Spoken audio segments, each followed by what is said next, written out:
Oh, lots and lots of spoilers.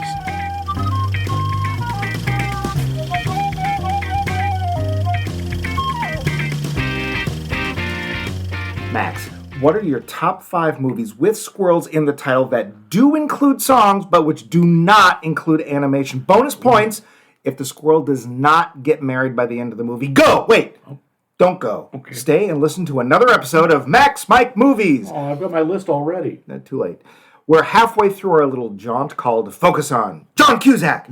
We've seen Cusack the lover. We've seen Cusack the detective. And now we're kind of seeing Cusack the lover again. Perhaps someday we'll see Cusack of the Mountain. But not today because high fidelity is the target of our scrutiny. Wow, that sounds kind of kinky. Working the counter on my left is the man who knows every single song that the Chipmunks ever recorded in chronological order with and without Dave Bagdasarian. Music man Max Levine. Give us a number, Max. 7. That's not what I meant. I know. Captain. And I can tell you without fail the exact length of the original Starship Enterprise, which, as you may notice, has nothing to do with music. Minute Mike Loose. Together, we will bore the crap out of you with piddling facts, just not today, because today we got to go over your answers to our poll question. Last week, we asked you to tell us if the words based on a true story at the beginning of a film made you sit up and take notice, or if it didn't really matter at all. You gave us lots of cool information. Geneva Brunetti is back, and she has a lot to say. Quote, I don't know why, but I always roll my eyes at the based on a true story title card. I just have no good reason, really. It's cheesy to me. I don't know what it is, providing arguably superfluous context, a potential crutch of some kind, a way to provide exposition without storytelling. I don't know. I don't have a good reason. We credit books, comics, etc. in title cards when a story is based off a pre-existing story, and I guess it would make sense to credit a story to reality. But, I don't know, maybe it is superfluous to me. I'd rather have it at the end of a movie than at the beginning of the movie as an additional aha type moment, as opposed to a, oh man, what you're about to see is so wild that we made a movie about it, end quote. Wow. Thanks, Geneva. Okay, that's our show, folks. Yeah, we're done. She actually will not be the longest respondent. Oh boy, strap in. Yep. Chrissy Becker said, quote, usually it just means as soon as it's over, I'm going to Google the true story and see how close to the truth they got, end quote. Coolness. Yeah. Thanks, Chrissy. That's reasonable. Yeah, I'd probably do the same thing. Dave, thank you, is here. And again, he offers, actually not again and offered, he is here again and then just offered. Quote, you try to do this live. Quote, if you want to try to get at the truth, make a documentary. I go to the movies or watch them for the fiction. Fiction involves use of lies, at least made up facts, for the purpose of illustrating greater truths. These days, most of what I watch are historical dramas, and while I want some level of historical accuracy, the story is more important to me than the details. So, for example, if you want to tell me the Tokugawa Ieyasu, I totally butchered that name, but there you go. Mm-hmm. Tokugawa Ieyasu buried the printing press at Toshogu, which is where he is enshrined, as part of a story about freedom of the press and the threat it poses to the government. I don't really care whether it really happened. In fact, a good conspiracy theory-based story is often more fun than any attempt at reality, as long as we all know that it's supposed to be entertaining. That said, other people do seem to care. There has been a lot of ink spilled about whether Tokyo Vice is a true story or not. The book has been fact-checked, and the TV series says inspired by the book, so is not intended to be true so much as entertaining, which it is. That said, the book was written and took place before cell phones were ubiquitous. The series is set in the late 90s, and I often find myself wondering whether there are cell phones at that time, end quote. Okay, well, that is a hell of an opening statement, counselor. Dang. Thanks, Dave. Court will reconvene in 3 weeks. Yeah, we have to deliberate over that. Nick Hoffman is next, and he gives us, quote, this was a debate I got into with a professor in college. He stated unequivocally that you can't put reality on stage. It would inevitably be boring. I disagreed based on the truth is always stranger than fiction premise. See, Kramer versus Kramer. No, I'm just kidding. I thought it was Kramer versus Godzilla. Oh, yeah, that's right. It was a very short film. That night, my brother and I had one hell of a blow-up that started out, as these things often do, over nothing. I immediately remembered the debate with my professor and wrote a brief one-act that night and presented it at the next class. The entirety was a word-for-word recitation of that dumb fight with my brother. Blew the class away. Professor just glared at me. My point is, based on a true story often intrigues me and entices me. Then it's up to the filmmaker. They often muck it up, but when it's done right, say in a film like Rudy, it adds to the magic. If Rudy were just another fiction, it wouldn't be as powerful because so much of what happens in that story hinges on the almost unbelievable circumstances of it, end quote. I especially appreciate the personal anecdote here, Nick. Thanks tons. Interesting. And yes, Max will eventually get to talk this episode. Oh, don't mind me. I'll just sit here. I usually don't. Val Coons, who continues to be my sister, posted, quote, "That's actually a tough question. It really depends on the movie. Is it one of those man lost in the wilderness films? I'm going to tend to believe most of what's on screen is made up and trust it less. I'm also not going to bother watching it. Is it a really unusual true story? It might matter a little less, but I'd want to read the actual story after. If it's a famous story, I'm not going to trust it at all because Hollywood always thinks a story as is never good enough and has to muck with it, and I'll spend the whole movie pointing out the discrepancies. I think what I like best is when I find out after seeing the film that it was based on actual occurrences. Did you know The Natural was based on a true story? I didn't until recently, and that tickled me. Again, though, that would depend on the story and the movie," end quote. Well, can't buy that for $1. Thanks, Val. I have no idea what that has to do with I anything. don't know why you said that. All right. I don't know why I say anything. Dr. Professor Rebecca Pelkey, one-time guest of our little show, and someone who teaches film theory, wrote, quote, "For me, it depends on the film, but because I'm teaching horror film again in fall, that's mostly what I've been thinking about. In that genre, it can be used truthfully or not to increase the creep factor, a technical term, of a film. It works sometimes. When the Blair Witch Project first came out, a lot of the audience experience was built around belief that it would happen, that it was truly a found footage film. It was maybe the first horror film to use a broader media presence to enhance the viewer experience too," end quote. Thanks, Becca. Great examples. I wonder if it was. I remember the found film genre, at the very least, started to become a thing after Blair Witch. Oh, no, not the found film Oh. thing. The idea of using broader media to perpetuate the story. Oh, I'm not sure. I'd be interested to see if that was the first. Or if it wasn't, what is? yeah. I think it was the first popular one at the very least. I don't remember one before that. And after that, I remember a slew of them. And Max's favorite film, Cloverfield. Yeah. Ah, yes, excellent movie. Well, that's how you know it's good, from the vomit. That's right. It's not a good movie unless you get motion sick. That's what I say, especially when it comes to rom-coms. Ben Schleiss was succinct with, quote, "I used to trust that claim. After finding out that Fargo isn't really a true story, despite it claiming to be, this has made me very incredulous when movies make that claim." See our previous episode on Fargo, end quote. And Ben, I'm totally with you on this. Thanks. If it's not true, don't say it is. Yeah. Brian Mundo was last on the Facebook page with, quote, "Usually doesn't matter to me. A movie is a movie whether it is based on real life or not. They usually change them so much it's not very close to the actual events anyways," end quote. Well, he's got a point, and as usual, Brian is not French. Thank you, Brian. Lastly, Snowy, our Canadian listener, all the way from Canada, posted this on the website. We had to translate it from Canadian. Yeah. Quote, "Based on a true story means this was mostly made up or at least involves wild, unresearched speculation.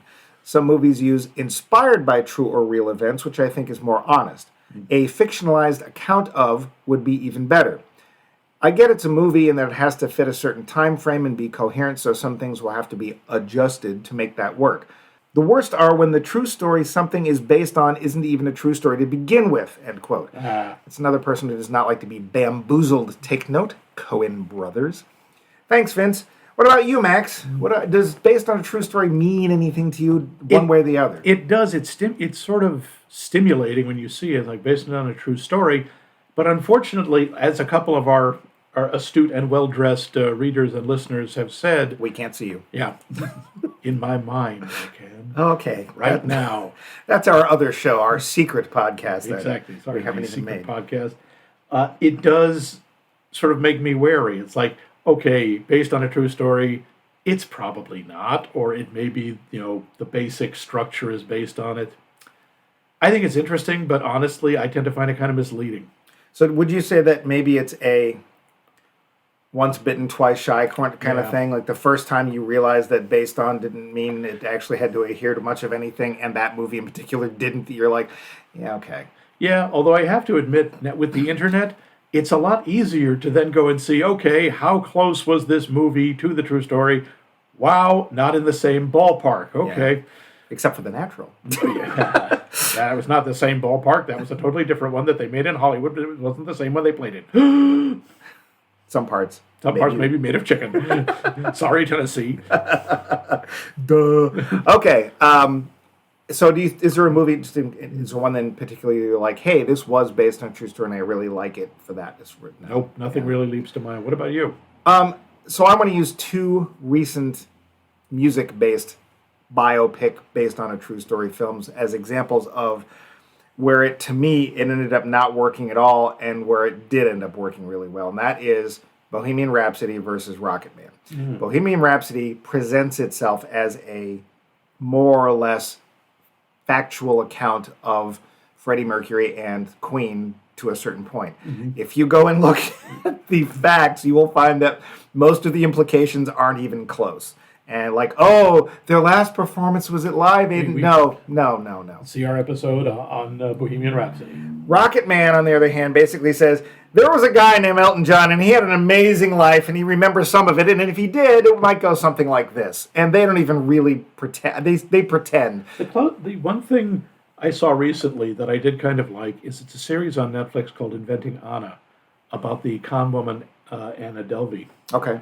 And it starts off with, based on real events, except for the parts we made up. It's like, okay, that's honest. Yeah, I guess it's just like Max. It's too many times I found out I believed something, like the movie Houdini. Oh boy. Wow. And to be fair, I think it was people either understood that these things were more meant to be entertainment, but I think a lot of times people quote these sources as something real. And it's just, It's a mistake to use movies as history. Of any kind. They're good as like historical supplements. They're good for like, this created the atmosphere of a particular time period. I like movies where, say, talking about our boy John Cusack, he did a movie called The Raven, which I'm told is not very good. It's about Edgar Allan Poe. He plays Poe. He looks uncannily like Edgar Allan Poe in this movie. And the setup, I think it's supposed to be Boston, 19th century. It's like, okay, I know none of these events happened, but it's a nice kind of visualization. It's a nice kind of aid to trying to recreate this historical context in your head. Yeah. But that's setting and tone, not facts. Yeah. And even then, sometimes, like, the funny thing is, this is taking a little bit of a side trip, but if you look at painting, especially religious-based painting, all the way up through the Victorian eras, they would depict all of these scenes, and they made no effort to try and find out what people dressed like, what they looked like. Jesus kept getting whiter, for example. Yes, his eyes turned blue. Yeah. And these things are taken as historical artifacts, but it's like you can't trust. Like The Last Supper was painted, 1,500 years after it happened. How factual could it be? Nobody took notes. Well, maybe he was working off a photograph. Fired. Bumpy. I can't even bring him in this week. So I'm with Max here. Basically, you said it too many times and it turned out not to be true, so the heck with it. But thank you so much for your answers. Very I honestly didn't think this poll question was going to spark that much interest, but as Max is so fond of telling me, I was wrong. Yeah. Well, I would tell you less if you weren't. Yes, well, I did choose you as our partner. Anyway, there's no way around it. We have to ask another poll question this week because, we just have to. We do. One of the things this week's movie is known for is its soundtrack. Besides musicals, what movie do you think has a killer soundtrack? Doesn't even have to be a good movie, just one that made you want to rush out and buy the album as soon as you left the theater. But not a musical. Not a musical. Okay. Let us know. The how comes later. What comes now is trivia. The show. Budget! $30 million. And I like to make Max guess. Take a guess. Take. 45. Ooh, so close. 47. Wait, Cusack is a box office draw, isn't he? Kind of. I guess. I mean, he is, but I've never thought of him as like, he's not Brad Pitt, he's not The Rock. Yeah, I found that pretty surprising because all three of the films that we've talked about so far, popular or well thought of, generally iconic, not a lot of money. Which may be a reason for the last movie. I don't remember High Fidelity getting that wide a release. I thought it was mostly in like the smaller theaters, the art theaters. I saw it in the theater, and it would have had to have been a big multiplex because that's all I had when I was living where I was living at the time. So, speaking of not being a big box office draw, Jack Black was not one, but he was the one person both Cusack and the screenwriters had in mind for Barry, and he is kind of perfect. He really is. He just... it's hard to believe that part wasn't written for him. Yeah, well, yeah, it wasn't. But no. Hey, when you can't get Bob Dylan, just call the boss. Yes, Springsteen was the second choice for the cameo because the Bob just wasn't available. It didn't hurt that Springsteen and Cusack were friends. Oh, of course they are. God. I know. I hate it when I find out cool people I like hang out together. Seriously. Yeah, Amy Mann, Michael Penn, Patton Oswalt, and Jonathan Colton all watched Downton Abbey together, and I hate you all. The original book story took place in London, but the author, Nick Hornby, didn't mind that it was relocated, as the tale was more about the people than the place. Sadly for Max and I, the original location for the screenplay was Boston. Oh. Yeah. Tim Robbins was coaxed into his small role here, not because of a large paycheck, the exposure, or any such thing. Between this and his role in Anchorman, the Oscar-winning actor took both parts for the wigs. He would get custom wigs made for each movie, which he kept and which he still uses for Halloween. Okay, that's got to be unique. I've never heard of anyone who said, I'll do the movie. Do I get a wig? For the wig. I'll do the movie if I can keep the wig. What? I've heard keep the wardrobe, but all right. I mean, I'm sure he was also like, oh, I get to work with Cusack or some other cool people too, but I get a cool wig? Yeah, I'm in. I can't think of any other movie he did with Cusack besides Tapehead. There's actually a bunch of them, it turns out. Oh, really? Well, and we're going to get to one of them, which I didn't even know. But Sister Joan is back. Yes, she is, and a very subtle, very subtle. Does not in any point shove her face in the This is one of 8 films the siblings appeared in together. Yep. This is a movie of lists, but Robb never tells us what his actual top 5 albums are. That being said, there are 5 albums on the wall of his apartment. They are Maggot Brain by Funkadelic, Tonight's the Night by Neil Young, Wild Honey by the Beach Boys, Goo by Sonic Youth, and Double Nickels on the Dime by the Minutemen. Ah. Yeah, I knew some of those bands. Yeah. More nepotism. Not only is Sister Joan in this film, but Dad Cusack, Dick, is here as well. He plays the minister. Yeah. Repeat Cusack trivia. A book Robb, Cusack's character, is said to be reading, Love in the Time of Cholera, is a main plot point in his next romantic outing, Serendipity. In a bit of a twist, this movie was made into a series in 2020.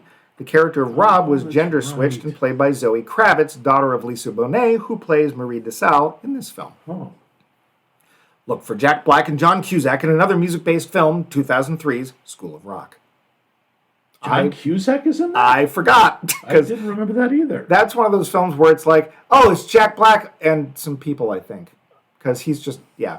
I know Joan, I think, is in that. I didn't know John was in that. I haven't seen it in a long time. That's what it said. All right. Don't blame me. Blame IMDb. Robb and Laura. Gosh, those names sound familiar. Robb. Might they be the Petries in disguise? Dun, dun, dun. Okay, so that's not really trivia. There you go. Before I get to Mr. Cusack again, do you have any trivia about this film or anything that... Nope. Trivial? Okay. Nope, I think you covered it. So now a little more about Mr. Cusack. Though he's been in 80 films and counting, he's never been nominated for an Oscar. He's been nominated for many awards, but the only 2 major awards he's currently taken home are a Chicago Film Critics Award for his appearance in Say Anything in 1989, and a Canadian Screen Award for his role in 2014's Maps to the Stars. But that one was made of poutine. No, it was not made of poutine. Filled with poutine? There is no poutine in the film. All Canadian awards have to be filled with or made of poutine. I read that somewhere. Where is that pony? Pony! 7 of his 16 award nominations were for this film, High Fidelity. Of his last 35 movies, 15 of them were direct-to-video on-demand titles, and one was only released in China, 2015's Dragon Blade. We'll be taking a look at one of those VOD titles later. For now, we got the plot. Robb is not good with women, really, at all. A late 30-something who owns a record shop staffed by the biggest music snobs in the world, he ekes out a living by catering to the barely still in it vinyl crowd of the early 2000s. His live-in girlfriend, Laura, played by newcomer Ibn Yele, I know I got that wrong, but I looked! Yep. She has had enough of his selfish ways and is moving out, taking his heart with her. Robb, John Cusack, decides that he's had enough of this and decides to go on a little personal trek to try and find out why he's done so poorly with women. On the way, he meets a local performer with whom he starts to develop a relationship, only to cut it off when he realizes that it's really Laura he loves. Thing is, Laura's moved on, and all of Robb's exes just tell him things he doesn't want to hear or act on. And Laura's moved in with someone named Ian that no one can stand. Suddenly, Laura's father dies, and she asks him to the funeral, as Robb and her father always got along. Through a lot of soul-searching and walking about in the rain, something Cusack is very good at, Robb finally realizes that he never really committed to Laura and only hopes that there's still time to do so. Will the mixtape he makes for her, and just for her, music that she would like, be the beginning of something beautiful, or is Robb doomed to repeat his mistakes? The Lowdown. So, Max, Yeah. had you seen this when it came out? Do you Don't you remember? usually ask that at the end? No, I Okay. do you listen to it? No, you don't, do you? Did you watch this when it came out? I did. Okay, so, well, you're a huge Cusack fan. I mean, I am. the 50 posters here in your living room are enough to attest to that. Hey, but everybody's got a John Cusack body pillow, okay? It's not weird. I'll just leave that right here. Is it a film that you've come back to? I've watched it a couple of times. Yeah, it's one of those, I don't always go out of my way, but if it's on cable, I'm channel flipping and I get to a scene, honestly, especially if it's in the record store, Yeah. I just like, I got to see this. 'Cause anything with the musical moron twins. We're not twins. Yeah, that's what I thought of Splash, too. But There was a sequel to Splash? there was, actually. In fact, there were a couple. Let me guess, it was so good that neither Tom Hanks nor Daryl Hannah was in it. I don't think Tom Hanks or Daryl Hannah even went near a theater that it showed in. Ah, But, sign of quality with a K. oh, yeah. Yeah. Yeah, any of the scenes with Jack Black and whoever the guy is who plays Dick. I'm sorry, dude. No, we don't know who you are. I don't either. I should have looked it up. It was kind of my job, but I didn't. What about that particular setting gets to you? It's so believable. It's so not only believable, but nostalgic. It reminds me, and I'm stealing this away from you, Hey! It reminds me of where you used to work. Except Yeah. instead of records, it was comic books. Yeah. But that's an incredibly minor difference because, yes, you had the smug, annoying people who worked there. Not you, but some of the others who were very much like somebody comes in and says, "Hi, I want this comic book." No, you don't. No, I do. No, you don't. I'm telling you, you don't want it. It sucks. Get out. You're really going to buy the Champions. Okay, well, that's if you have to. The Invaders. Okay, so you just loved them to bring back World War II in ways that don't. Okay, I'm sorry. That's very nerdy. Those are probably Marvel teams we will not see on the big screen anytime soon. Oh, I don't know. If they think even 5 people will see it, they'll do something. I admit that this and Empire Records, here, previous episode on Empire Records, do in fact remind me very much of my having worked at Million Year Picnic, the New England's greatest comic book store and oldest comic book store, still in business, because of that fact. It feels like any given little mom and pop that focuses on a specific thing. Not mom and pop, though. That has a very specific connotation. The idea Yeah. of family run. Oh dear, here, we'll have some apple pie while you're looking at the hardware. Put your knee up on the pickle barrel while you play some checkers. Yep.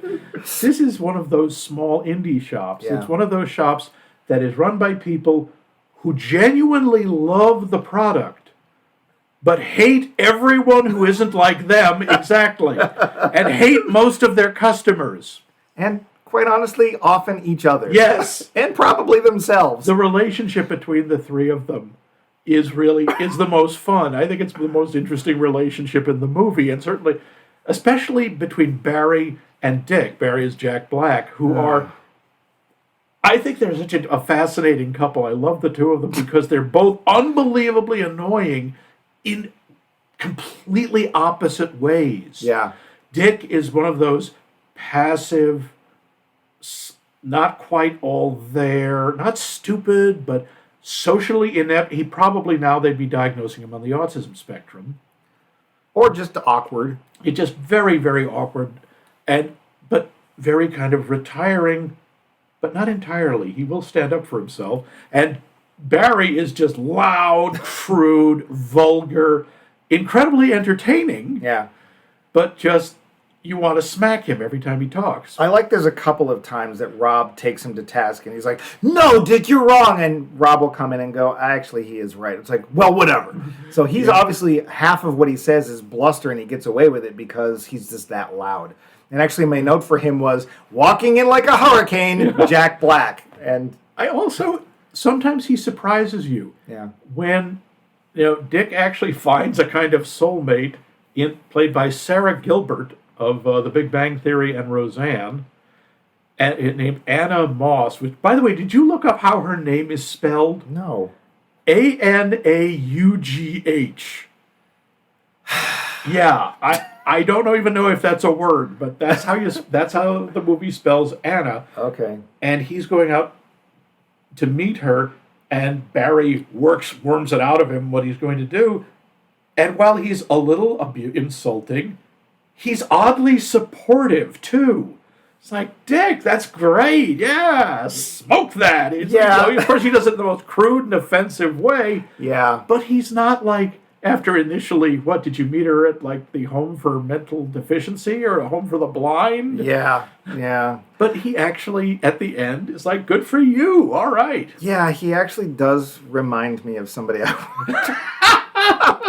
specifically the person who at the time I said was the most sarcastic person I'd ever worked with, and then somebody came after I left that was worse than him and put him in his place, and it was awesome. Ooh. And I know you're not listening, so I'm not going to worry about this person that I'm talking about.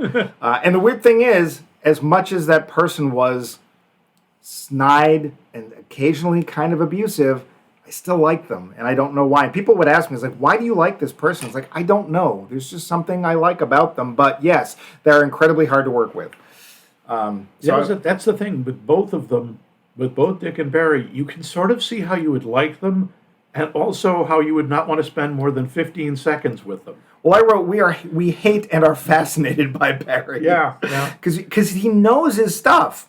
Well, or sometimes he's just very loud and it screws up the facts. And oddly enough, you find he talks about how he's a musician and he can sing. And now when I saw this, I didn't know who Jack Black was. Nobody did.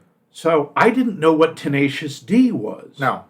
And that was before this movie. Yeah. I didn't know he could actually sing. Well, it's a nice little surprise at the end of the film. We have the same reaction that Robb does, which is like, "Oh, here he comes." Huh? Oh. Yeah. I love Robb's reaction because he's absolutely thunderstruck. Yeah. That Barry actually can follow through and actually can do something he said he could do. Well, there you go. And he says, I think, when they first, and just to get this out of the way, John Cusack's character, Robb, breaks the fourth wall constantly. That's sort of a thing of the film, which could easily not work, but I think actually works really well. I think it does. Part of it is, I think, the way it's Cusack. Part of it is the way it's written, and part of it is the way it's staged. It's not like he stops, turns, faces the camera. It's just he's walking or he's doing something, and he just turns and looks at the camera while he's doing it. And he tells us about, because the whole thing is supposed to be about his lives, which, it is. Mm-hmm. But I love his introduction to them, because first Dick walks in and he's talking about this mixtape he's made for Robb. And we can see that Robb really doesn't want to listen to this music and doesn't want to listen to Dick talk about this music. But he knows that Dick's a nice guy, so he's trying to be as patient as he can, which is not very. Yeah. And then... The doors blow open, the cyclone comes in, and there's Jack Black's, and he just sits there and he goes, "I can't fire them. I hired them to work 3 days a week, and they just kept coming in every day, and that was 4 years ago." And more likely than not, he only pays them for 3 days, because that shop doesn't make any money. Very clearly. Although that's one of the things that I like about this film is it was shot in 2000, and except for the lack of cell phones, it could be today because vinyl is a thing again. It is. That store would do great. It would do very well. In fact, it probably is still selling the same records it's selling in this movie. It's even the way they introduce themselves musically. Yeah. I mean, Dick puts on a Bell and Sebastian tape, Right. which is kind of mopey rock, and Wowsy, wowsy, woo, woo. Yeah. Schlep rock, if you will. Yep, we've got our new musical format right here. Schlep rock. Okay, that's a deeper. Yeah. Yeah, old Flintstones cartoon. Technically, it's Pebbles and Bam Bam. Right. I hate to correct you on something like that. No. I felt it was part of the Flintstones oeuvre. The Flintstone verse. Yeah. But then, Jack Black tosses that tape away and shoves in Walking on Sunshine. Yeah. And turns the volume up as loud as he can. It's like, this, I think, sums up the two characters pretty well. Yeah. But they are not the focus of the movie. No, the focus is Robb. really Robb and his romantic life and his relationship with Laura, which Right. has just ended and has really destroyed him. And he's trying to figure out why. And he's trying to figure out, why do all these women leave me? Well, so my first notes about Robb is, if you have a list for your top 5 breakups, perhaps you're the problem. Yeah. And we go through, he actually lists them all, and we get to see them. And the first one, they got some kid to play John Cusack, fairly convincingly. Yeah. He looked like somebody who could grow up into looked like a young maybe John. he's a lesser Cusack. And then the next one, it's obviously supposed to be in high school, and I thought they aged him down really well. I thought John Cusack looked exactly like some 80s high school nerd. Yeah. And then we go through his list of people, and he recounts them to us the way he remembers. And it's interesting because we also see it the way it happened. He tells us what happened, but we see what happened, and we can sort of sit there and go, yeah, you were a dick. Not that dick, a different dick. And that's what it sort of more or less comes down to. And then he decides, after the many times that Laura has left the apartment because she keeps coming back, that, I should probably call them all up and talk to them, because that's a really good idea, and it never goes badly. And he is encouraged to do this by Bruce Springsteen. Who, which is just weird. like an archangel, descends out of nowhere. It's like, oh, what would the boss do? And suddenly, the boss. Yeah, there he is. Bruce Springsteen just sitting there. We don't get the feeling he's supposed to be in the same room. He's just playing his guitar and going, you should call them, man. It's a form of closure, some emotional growth stuff there. Yeah, and you're getting, all sorts of cool advice from the boss, so you might as well take it, I guess. Yeah, but of course he's doing it all wrong. The whole reason he's doing it, it's not about self-exploration. It's not about trying to grow as a person or address his own emotional inadequacies, of which he has many. It's, I want to know why all these women are mean to me. Well, I want to say he's also looking in a way for a little bit of absolution. Yeah, he wants to know it's not his fault. It is. Ooh, and it's spoiler. Well, except, he does in one of them, it's like, oh, I broke up with her, I forgot. And it's like, that's the way we see it. He basically isn't getting any because she doesn't want, she's 16, she's not ready for sex, and he decides, being this sex-crazed 16-year-old kid that's... Or in other words, a 16-year-old kid.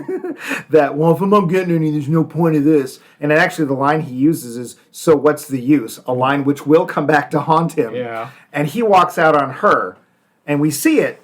And then later, but it's obvious that it doesn't occur to him. He thinks she's rejected him because she won't let him paw her up and down. We really need to teach people things. Not us, but somebody needs to teach people good things. at it. Yeah, especially men. Young men need to be taught. Anyway, so he goes back here. Here's my question, though. Do you honestly think that's a good idea at all? No. No. The way he does it, especially, he doesn't care about them. No. He's not interested in finding out. There's no empathy in it. There's no I want to find out what happened with us. It's like, I want to find out what's wrong with you. What was wrong with you that you dumped me? Yeah.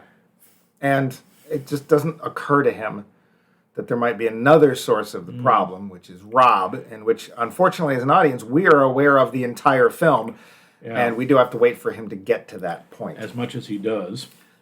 Well, no, we'll get to that towards the end, but yeah. Let's go. We like to do this a lot of times. Let's talk about the acting. Obviously, Sure. Cusack, he's the whole point of this little series. This, to me, is vintage Cusack. Yeah. This is the little quips, in this case, looking at the camera, but the confidence, it's not necessarily earned. His mouth tends to hang open a little. It's a Cusack thing. Yeah. But this, to me, is like, if I think of John Cusack, I think of this. What did you think? I usually think of Say Anything when I think of Cusack. I thought this, what is impressive to me about this is he really likes to play likable characters. A lot of the characters that he plays, you're just like, oh yeah, he's just an ordinary guy. Robb is more complicated and a lot less likable than he usually is, but very believable. Yeah. You really believe there is someone, apart from the supernatural eloquence that every movie character has, this guy's really believable. Yeah. And he is both like, yeah, he might be fun to hang out with, and also I want to punch him many times. Yeah. And it's pretty obvious to us, at least what part of the problem is. The thing that's not obvious to me is, what does she see in him? I keep wondering why Laura is kind of a mystery in this. And again, we're focused more on Robb, but she's confusing. I don't get, why does she keep coming back? What is it about him that brings her back to him? Because I don't see it. No.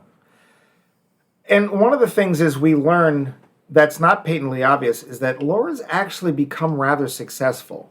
Whatever job she does, we don't know what she does. She works in some office. She's a lawyer. She works in a law office. But she is a lawyer. She started out working as legal aid. We find that out. He tells us that when he talks about how they met. See, I never heard that she was actually a lawyer, Yeah. just that she worked in a law office. So she could be a what do they call those A thing? clerk. She could be a there's another word. paralegal. A lot of things. Paralegal, that's what I want. But I think she's that means that actually she a can lawyer. jump out of planes. Yeah.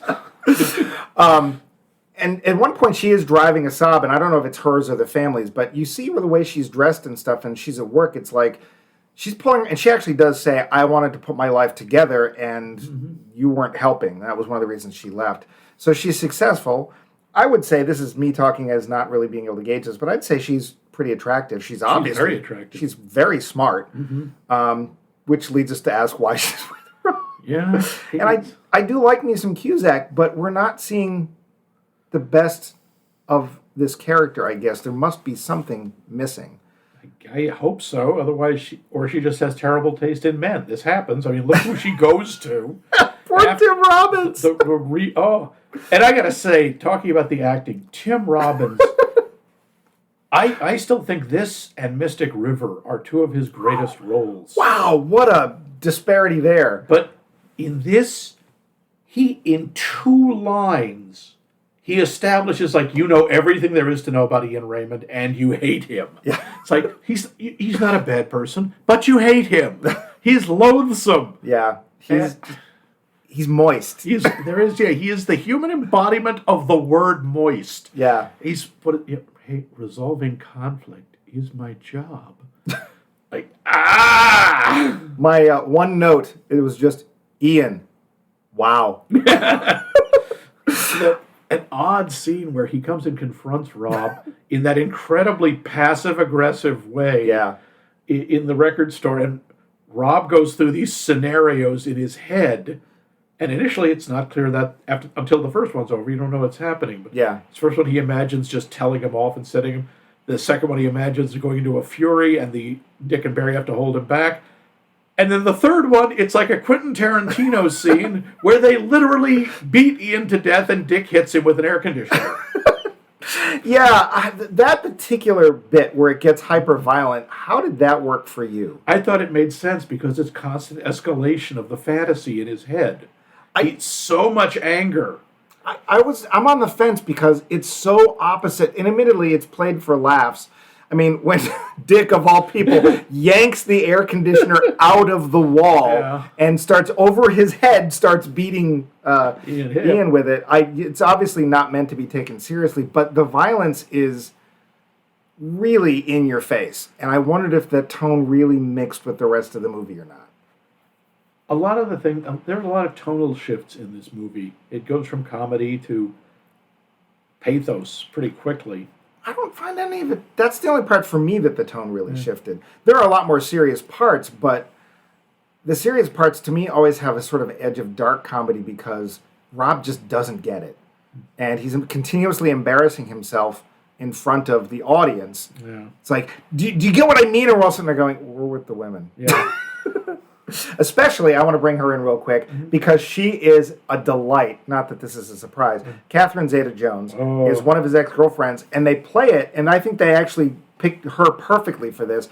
He says, she is out of my league. You need to bat in your same league, and she's up there, and I'm not. Yeah, and we're sitting there in the audience going, Yep. yeah, you're not wrong. You're not wrong. She is way too much for you. And she's, when we first see her, when he's recounting the relationship, she's fun. Oh. She's just, I love that scene where she's walking up the stairs to her apartment, and she's just taking off bits of clothes because she's like, I'm in the mood now, and you're going to be excited, and I'm going to have you exactly where. And he's like, I'll bring the groceries up, Miss Jones. Yeah. She's great, and I actually also really like the point where he comes back and wants to find out what happened, which she wants no part of. Yeah. Because she's too cool for school, and she mostly is. She's the kind of Kinda. person where she walks in the room, and the first view of her is how most people see her. She has something interesting to say. She's thinking on levels way above me. She's attractive. She's in control. She's charismatic. And when he goes back to see her, he realizes she's terrible. She doesn't actually listen to anybody She's not around a nice her. person. She is. But I'm sure we've both known people like that. These people who are, they could be the center of attention, and you feel lucky to be in their presence. Yep. And then it starts to sink in. Why is this lucky? Actually, this person is mean, or this person doesn't pay attention, or shallow. Yeah. But she's literally, by the literal definition of the word, dazzling. Yeah. And she is. And it's not just in a sexual manner. And the thing is, to me anyway, and again, I may not be the best judge, whenever she's being portrayed in a sexual way, she is utterly in control of what's going on. She's not being objectified. She's No. like, this is her power, and If you see her like this, it's because she wants you to see her like that. And she's great. And I'm afraid you know some of the other Girlfriends actors better, because Sarah was played by... Lily. That was played by Lily Taylor. Lily Taylor. Who we saw as his best friend in Say Anything. And I liked her in that, and she's only briefly in this, and she's not playing a cool character, but she No. does a great job at it. She's playing basically a broken character. Yeah. She's playing someone who is very emotionally hurt and very fragile. And Lily Taylor, I've seen her do both, and she can pull that off really well. Of the girlfriend characters, she reminded me, like, I don't know if I could point to a specific person I know that was like that, but it's like, oh, there have been people, especially in college, Yeah. that I met that were like that and probably still are. Yeah. So she does a great job. The guy who plays Dick. Again, don't know him. I should have his name. Yeah. Unfortunately, I only have one window open right now. Sorry, folks. He does a great job. He's perfect as that character. I've known plenty of people like him. Yeah. And, of course, we talked about Jack Black and John Cusack. So there's, however, somebody else who, quite honestly, silkily slides into this film, and you're like, wow, okay, I'd go watch her. And, of course, this is not really a big surprise. It's Louiso Bonet. Oh, yeah. And she plays a singer-songwriter performer named DeSalle, Marie DeSalle. And she is like, she really is like silk. At least I thought she was. She's just so smooth. And so, again, you're watching her on stage, and it's like, yeah, I would totally watch her on stage if I was in a club. It's like, who's that? She really is. It's hard to take your eyes off her, which is interesting because I've never found Louiso Bonet to be a particularly great actor. I know she was in the Cosby Show, and I never really watched that much. And besides which, the real star of that show, as everyone knows, was the sweater. But I think she does a great job. Sadly, we don't get that much of her. No, but I kind of like that. That's sort of the character she is. She's almost supernatural in that she sort of floats in, interacts, and disappears. Well, and later on, when Robb finally starts to figure out what's going on, he talks about the other women he's been with as fantasies. And I would say of all the ones we see, the ones that embody fantasy the most are Charlie, played by Catherine Zeta Jones, Yeah. and Marie DeSalle, played by Louiso Bonet, because he's like, look, I don't see the regular problems. I don't see all the bad stuff. I just see the silky lingerie, and I see the fantasy, and that those two people are. And the thing, again, with Catherine Zeta Jones is she dumps him when she got bored. Yeah. He just like, he's not going to be what I want. I'm going to choose some other guy. Why'd you pick me over? Why'd you pick Marco over me? He's more glamorous. Yeah. And It's just easier. And to be fair, I don't know anything about John Cusack as a person. Perhaps he and Catherine Zeta Jones could sit there and discuss particle physics for hours. I don't know. But in this movie, you could just, the two of them, it's like, nope, not going to work. It really wouldn't. But again, they're both very good actors. Yeah. But by the way, Dick was played by a guy named Todd Louiso. Ah! Yeah, I've never heard of him either. The Todd. Okay. Too bad. I think he does a great job. I don't know if that's maybe that's how he really is, but I think he did a great job. It's very peculiar with, I want to get back to Robb and Laura a bit. Yeah. It's, their relationship is so confusing. So much of it seems very adversarial. They're just not happy. But there's that scene where she's come over to get her stuff and she's going through his journal or his papers or something and finds his list of top 5 dream jobs. Right. That whole scene is actually very sweet. It is. But the thing is, she's being very supportive of him. She's propping him up. She's, telling him, look, what you have, your life now isn't so bad. Your current job should be on your list. Yeah. And again, he does nothing. And then we get her father dies. Right.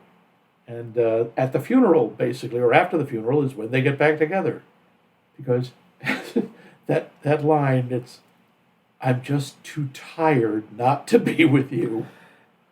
Like, yay? Well, now here's the thing. I didn't think about this till you just mentioned that. She spends the entire film coming back to the apartment to get things that she's left. She could, at some point, have borrowed a car. I'm sure Ian has means of some sort, whether they're mental projection or whatever the heck he does. Right.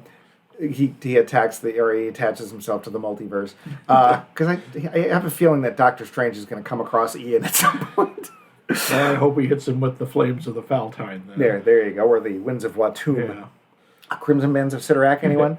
Yeah, okay. But I have this feeling that instead of just pulling herself out the way she could and really making a clean cut, we don't know what it is, but she still finds something about being with. Maybe he's just really comfortable to be with. Maybe. And when he finally describes what he likes about her, he's walking along a bridge and he's just saying, these are the top 5, because he's always doing top 5 things. These are the top 5 things that I really like about Laura. And he goes about them, and they're not the usual, she's got great hooters, or anything like that. I love her smell. And he loves the way she laughs. Her whole body it's all the things that you're supposed to look at. And she has character.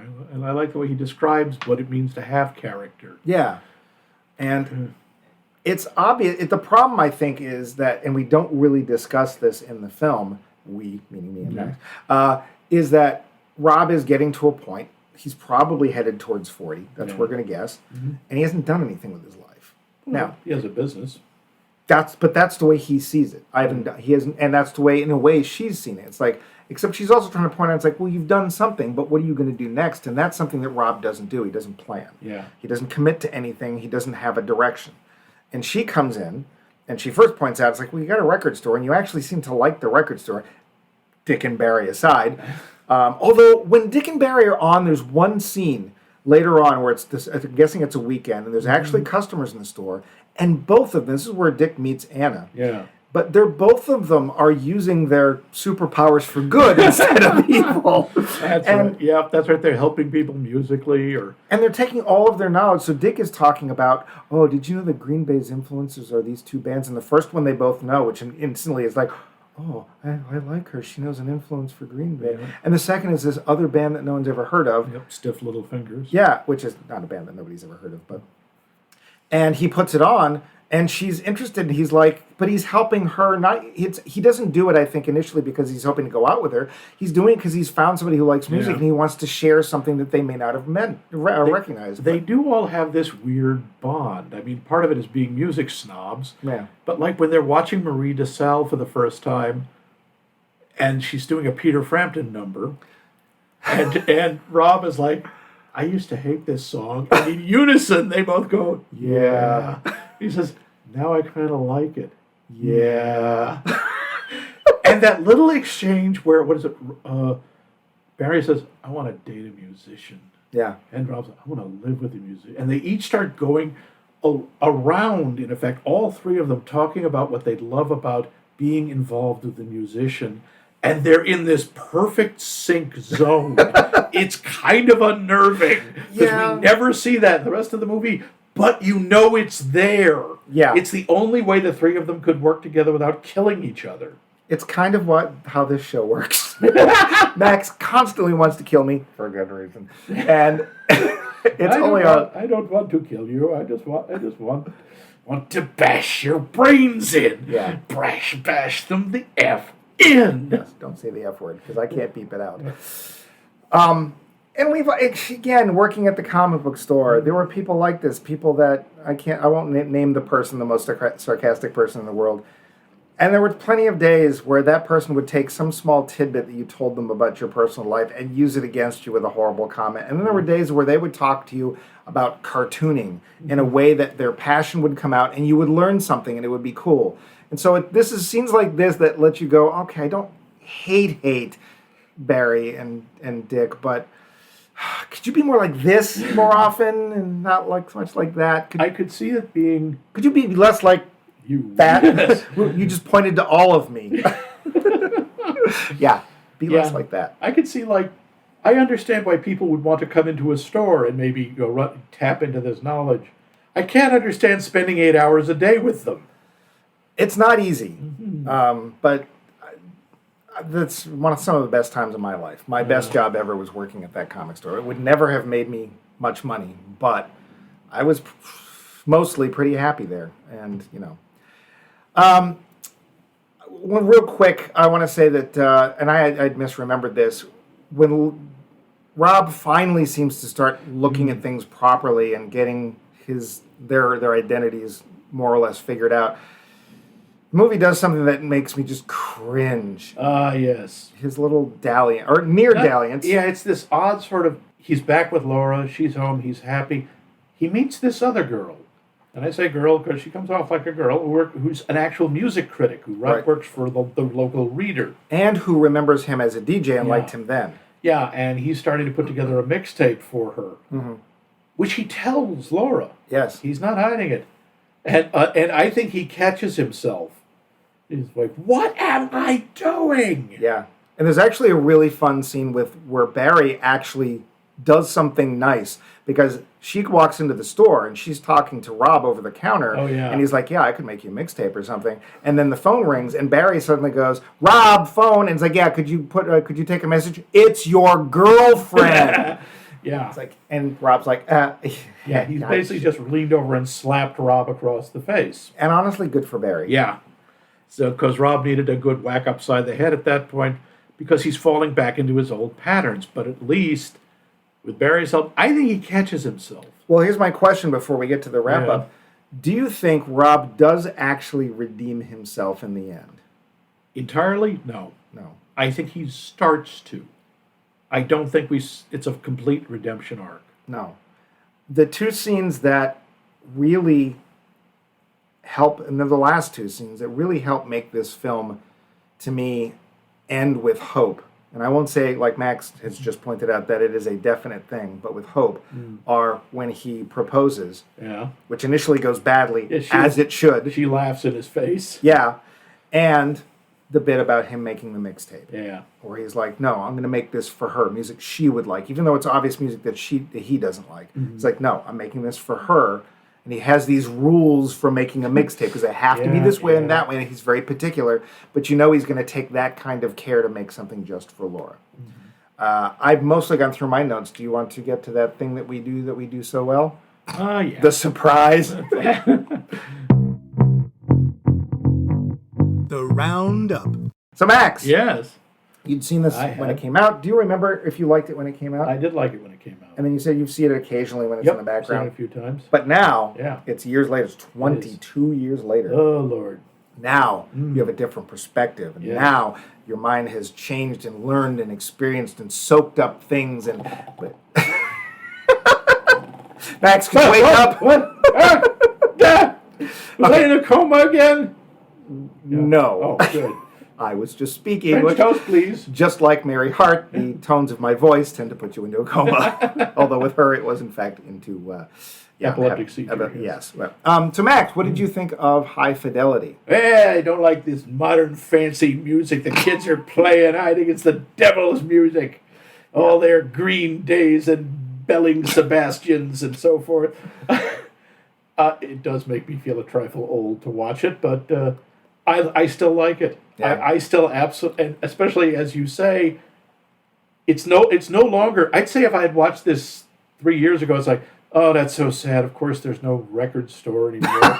And now it's like, oh my God, that guy would be raking it in. Yeah, I don't know about raking it in, but He'd be doing fine. Probably better than he was in 2000. Yeah, in 2000, yeah, because we had by now stopped putting stuff out on vinyl, so it's all collectible. Mm-hmm. But for the most part, yeah. So Yeah, I like it. I think the characters, the acting is so well done. The characters are all very believable. The difficulty is because they're believable, because they seem real, they aren't all that likable, or they aren't perfectly understandable or perfectly adorable or anything. I think especially when it comes to Dick and Barry, they're the kind of friends you have that there's a sort of an unseen counter ticking. And every time you interact with them, it ticks over one more time until it gets to a point you're like, I've had enough, and you walk away. Yeah, those people have kind of an expiration date on them because eventually you hit a level of toxicity you can't take anymore. Yeah. Robb, you say the ending is hopeful. I agree. I think it's hopeful, but it's also kind of frustrating because we don't know if he's going to be all right, if he's going to continue growing and becoming basically the kind of person that Laura probably deserves. Definitely. Well, from what we've seen, to be fair, because we see not that much of her. What we see seems to be pretty positive. Mm-hmm. I think she seems like a very capable and pretty cool person, but I don't actually know what she likes. Yeah, except for him. I don't think we even know much about her musical taste, which is what he talks about all the time. Simon and Garfunkel. I'm sorry, Art Garfunkel, not Simon and Garfunkel. Right. And I forget the other person. Oh, Marvin Gaye. Marvin Gaye. So you can't like these two people. It's like, well, one of them was shot by his father, and the other was. It's like, okay. Yeah. So the other one was Art Garfunkel. I do like that he's declared that like "Let's Get It On" is their song, and that's the song that Jack Black's band. Initially, Sonic Death Monkey, then possibly Kathleen Turner Overdrive, but at the moment it was Barry Jive and the Uptown Five. Yes. Yeah.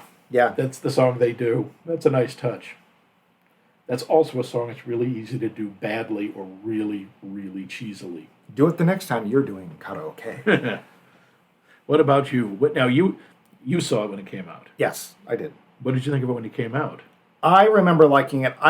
This is that John Cusack character. When I think of John Cusack, I think of this. Okay. Not necessarily just this film, but this performance. And I like that confident but troubled and quipping character. Mm-hmm. I like John Cusack. I've liked him in most of his films, and this to me is perhaps my favorite of this rom-com type of role that he plays. Jack Black he thankfully doesn't take over the film, but pretty much every scene he's in, you're looking at him. Yeah, he's a real scene stealer. Makes me feel like the store I worked in, so of course I like that. I have gotten back into vinyl, and that store looks exactly now the way it could now. Even though it was 20 years ago in Chicago, it could be now, and it would look exactly the same and do just as well, probably better. Catherine Zeta Jones is a heck of a lot of fun. What is her name? Her name is Lily Taylor. Lily Taylor is barely there, but you instantly know who she is. Yeah. The film and I'm guessing the original book, which I have not read, were probably a very male perspective, and I think if anything, the film does suffer a little from not having more of a female perspective on what's going on.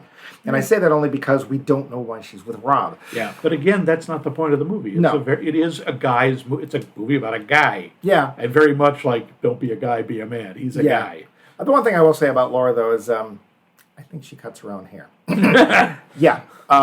But I like this film a lot. I would recommend it. I think it, again, the only thing it's really missing that would make it that the styles are not entirely out of place. Although one thing I noticed I thought was odd, and I can't tell if it was done on purpose or not, is none of John Cusack's shirts fit. Yeah, you said they were all really baggy on him. Yeah, and I wonder if they're trying to make him look like it's a way of visually saying, I haven't gotten out of college yet. I haven't gotten out of high school. I'm not fully grown yet. I haven't matured. I was wondering if it had something to do with, at one point he talks about, after one of the breakups, I think it was with Charlie, he says, I lost it. I lost everything. I lost 15 pounds. I wonder if the idea is when he has a breakup, he doesn't eat. Oh, I don't know. But one of the things is, well, and we didn't even talk about this, but one of the things he does is there's two kids who shoplift from Shoplifter! Exactly what I thought of Empire Records. Yeah. And it turns out that they have a band called Kinky Wizards. It's actually not a bad name. They make a demo tape that somehow Jack Black's character gets a hold of, and it's really good. And so he decides, out of the blue, nowhere, he says, I'm going to produce and release their record. Yeah. And this is something that I think Laura's character finds, oh my God, he has a direction. And she jumps in to support him and actually push him into doing it. She sets up a record release party, everything, which freaks him out. Because why? Because he has to actually make a decision about something. And he's actually, well, as he says, he's always seen himself as a critic. I love how he says professional critic, because he's not a professional critic. No.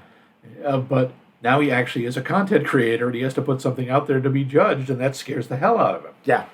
Well, that's what happens when you're somebody who knows a lot about everything, but then actually has to produce the thing. Yeah. Good luck with that. But so I think both of us still really like this film. Oh, yeah. Again, I wish there was a little bit more of the woman's perspective in here, because I think we'd have understood what was going on a little better. But hey, that's fine. But we have a new poll question that we would like to get your answer on. We would. And Tell us what it is. That poll question is, besides musicals, what movie do you think has a killer soundtrack? Doesn't even have to be a good movie, just has a great, amazing soundtrack, the one that make you want to buy that album, although that's not exactly a thing. Stream. It makes you want to immediately stream and download that album. Whatever it is you kids do today, when you telepathically implant the song in your cortex. What's that fish doing? Yeah. Flop, flop, flop, flop. Well, I have something for dinner. But you can do that by emailing us directly at maxmikemovies.com, which of course suggests, and it's correct, that we have a website with lots of episodes and places for you to comment on those episodes, as well as make suggestions for other shows, other movies you'd like to watch, and that is that is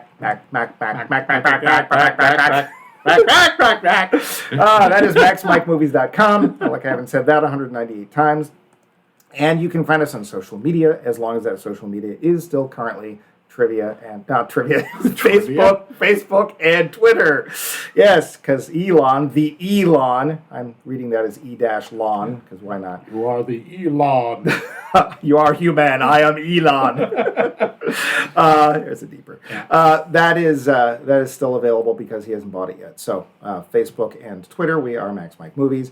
If you would like to find us on your favorite podcast app, I'm sure you already have, but that would include Google, Apple, iHeartRadio, and Amazon Music, as well as probably a bunch of others. But you might ask, what movie are we watching next week? Ooh, I want to ask, what movie are we watching next week?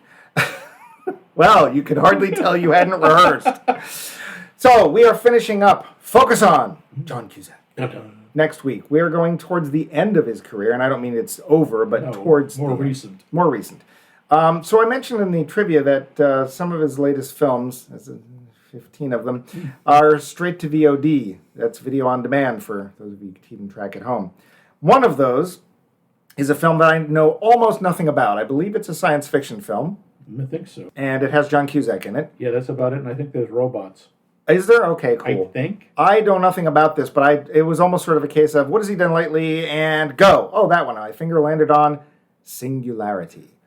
So we will be watching John Cusack in Singularity and trying to wrap up this whole Cusack puzzle, this mystery that is the Cusack. To be like the Cusack, to live like the Cusack.